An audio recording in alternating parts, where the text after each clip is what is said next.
Now I'm happy to call up to the stage Ian Bassin from Protect Democracy.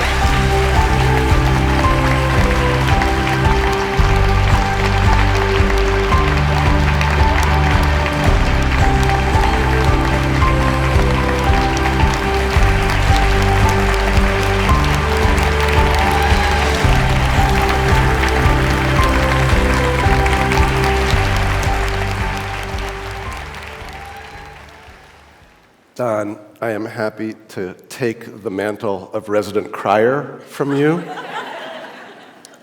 I'm a sap, and I typically cry when I get inspired, and I'm so inspired by all my fellow awardees and all of you, and Lord knows we are going to need inspiration.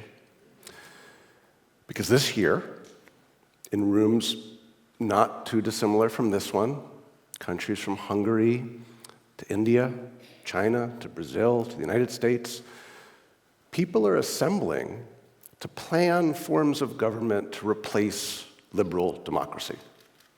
They might call it illiberalism, we'd probably call it authoritarianism, whatever you call it.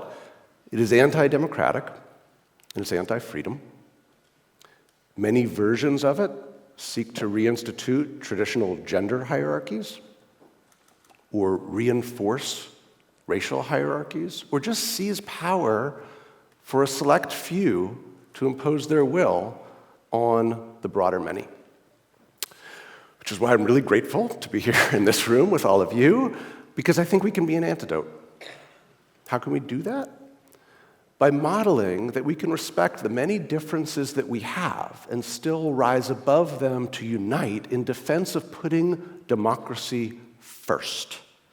That means for all the incredible work that all the leaders in this room are doing to battle climate change or poverty or disease, just as we have woven addressing the climate and addressing racial equity into all of our work, we have to weave in sustaining a healthy democracy too. Because democracy is fragile. It's rare in the course of human history. Those of you in this room who live under non-democratic government know that in your bones.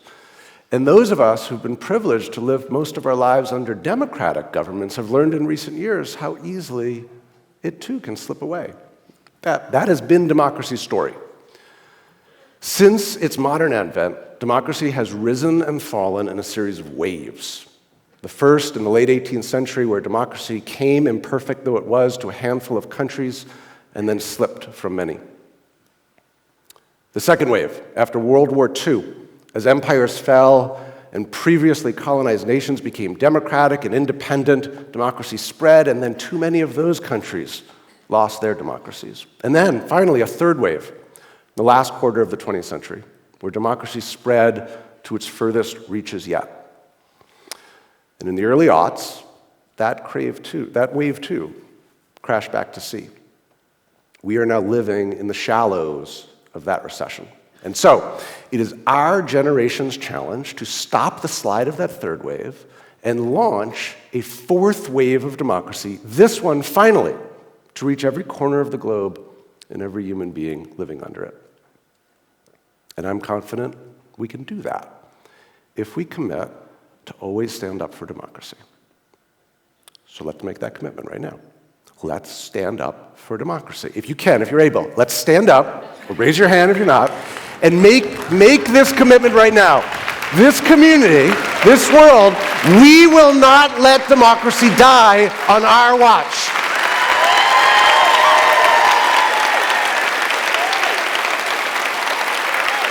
There is no sitting on the sidelines. There is no sitting down at all. Okay, you can sit. But promise me this, that after tonight, you will commit, including later tonight, you can take a couple hours off, but in the morning, you will commit to always putting democracy first. And ask yourself what role you can play, because everybody has a role to play. You saw we have chosen ours for Protect Democracy using legal tools and legislative tools and technology tools and communications tools and research tools, but everybody here has tools they can use. For the citizen leaders in this room, model going out of your way to reach across divides, to reinforce the muscles of democracy. For funders in this room, funding institutions that are strengthening democracy. For private sector business leaders and CEOs in this room, you need to stick your necks out and you need to risk the brand capital that you've built and use the unique trust you have in our society to speak up for democracy, especially when it's hard. And for the media in this room, we need to tell unflinching stories about the threats we're facing that are unbiased but not neutral when it comes to democracy.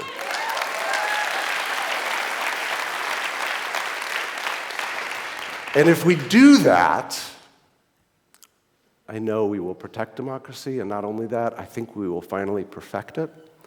I'm so inspired by this room. I'm encouraged by this room. I can tell you on behalf of all the awardees, we feel the love and the encouragement. It is so wonderful to be a part of this community. Thank you all so very, very much.